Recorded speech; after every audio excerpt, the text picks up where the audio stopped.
Hey guys, happy Tuesday. How amazing was Valentine's week? How amazing is the month of love? It has been crazy insane for me.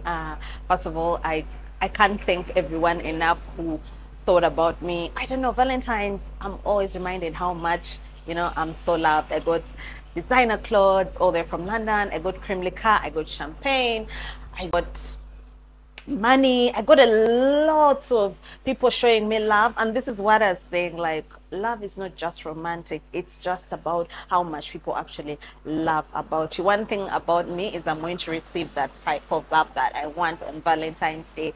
And the weekend was so amazing. I went out dancing. I still have muscle pulls. Oh my God, I think I'm growing old. I need to start carrying sneakers when I go out to party. I can no longer do it all night with my heels, but it was taught amazing.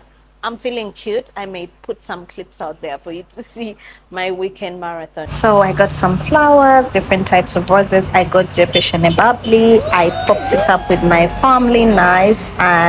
We did toast, and it was one of the greatest nights with filet mignon. I also got cream liqueur and some clothes. I can't find the clothes, and I danced because that is what I love to do. Anyway, so today I'm going to finally finish up that story about the guy who rolled out of my car while he was driving. So this guy was called Alex. Alex was someone I dated for, like about a year. But then I realized quickly that me and Alex are not meant to be together. Why? Every time I would ask Alex, like, what do you want in life? He'd be like, oh, I just want to worship you forever. I want to go with you beyond the world and work for you. Like, he had no actual thing of his own whereby he's like, I'm going to try and build myself. It was all about what Hope is doing. And I quickly realized, and I was very young, so I quickly realized that this is not the kind of person that I wanted to be with for the rest of my life. He had no independent dreams. It was all about what Hope is doing, then I'll follow. So me and Alex stopped. I told him I don't think it's possible because I'm very ambitious. I like my guys masculine. I like them providing. I like them leading, and I also like them being very, very intentional. So me and Alex, we stayed close against my better judgment. Everybody that knows me knows I never stay friends with my ex, but I was young and I was stupid. And I'm going to explain to you why, because it's okay to be friends after a couple of months or years have passed, because we both healed. There's no expectations, there's no hatred, there's no resentment, there's a bit of closure. But it was just like a month, and we stayed friends because he insisted. He said he needs me in his life. So I said, it's cool, I'll be there. And he had been kind to me and nice to me. So after a few times of hanging, I realized that Alex may not be as great as I thought he was. I was out one day and this guy saw me, and he's like, one night, and he's like, oh my gosh, you're so hot, you're beautiful, can I buy you a drink? Innocent. He wasn't trying to touch me or anything like that. Alex flipped and just walked and poured his drink on this guy, innocent guy. So the guy was so freaked out, and he just said, bruh, your bodyguard is psycho. I got so scared that I couldn't go out anymore because he kept doing this every single place where we went. So I told him I need a break. He didn't listen. He kept calling me every weekend, trying to see me after work.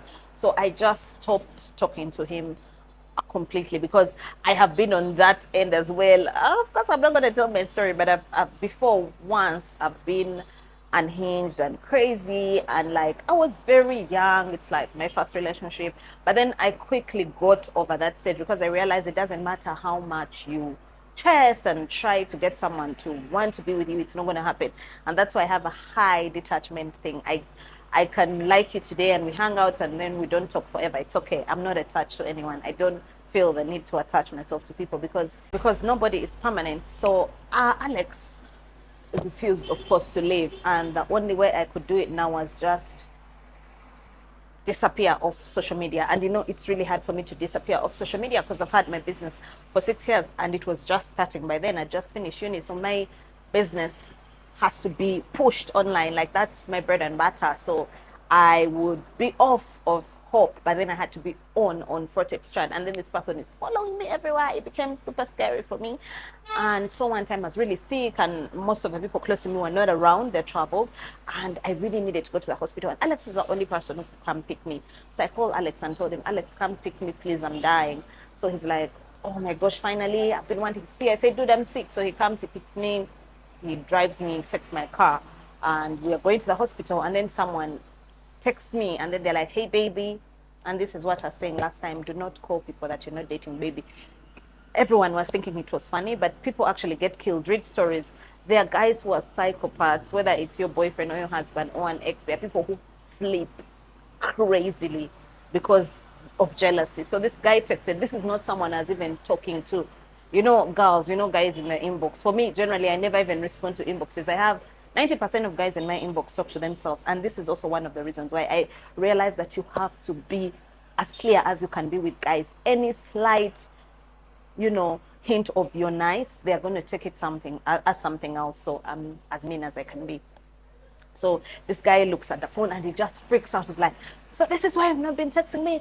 There's this guy, and I'm trying to tell him, look at the message. He's literally speaking to himself, and the guy just flips. He just stops the car and jumps out. But thank God we were not on a steep. So the car was just like there. It was rolling, but not so fast. So I jumped. My reflexes are really insane. I jumped and put it on neutral, and this cyclist just ran mad, and they said chasing this guy. So it was a bit after Christmas. People had not yet come back. The roads were clear, but these cyclists, they just jumped to my rescue. They were like, "What the hell are you trying to do to this young lady?" Like, they attacked him, and then I told them, just let it go. And then I told him, this is the last time something like this happens. This can never happen again. Like, you are losing it. And I told him, I have also been obsessed before, and it's just not the way to go. You know, it's like you are clinging onto someone that doesn't want you there, and your obsessive thoughts are taking over, and it becomes so unhealthy because your brain is convincing you that you need that person, but what you just need is that attachment. And that's why I don't have attachment issues. I can chill with you the whole entire week, month, yeah, and if you go, it's okay, whether you're a friend, a relative, a relationship. I've just learned to have that peace. I feel like everybody has to have their freedom. If somebody feels like they want to go, you have to let them. You have to train your mind to understand that things go, you know, and that's why money is very important. It teaches us a lesson. You have all this money in your account, yeah, oh my gosh, and then it's gone. If you're an entrepreneur or a family person, you understand this. So yeah, that was my story, and for me, it made me not, you know, if it's over, it's over. Friends, what sometimes you also need space to grow apart, and then eventually, if God wills it, you can be friends or whatever. But that was my experience, and that's the reason why I'm not friends with any exes, and I try not to be too attached to anybody because anything can happen. People are crazy. I have been crazy, and sometimes a normal person can snap. That's the reason why I always tell guys, don't call me baby, call me Hope. Don't call me any other names if we're not dating. If you're not my boyfriend, if you're not my husband, please don't call me funny names because anything bad could happen. I'm literally afraid. So yeah, that's my story of today. Thank you guys for waiting. I don't know how many weeks to listen to the story. But that was my experience. So share, like, subscribe, and make sure that you just follow more of my stories. Oh, by the way, some people are sending me their stories. They've asked me to share it for them because they're afraid of their stories being shared. And also randomly, I'll be sharing some stories and you won't know if they're mine or not because I'm just going to say people sent them, but people are sending. So like, share, subscribe. Thank you so much.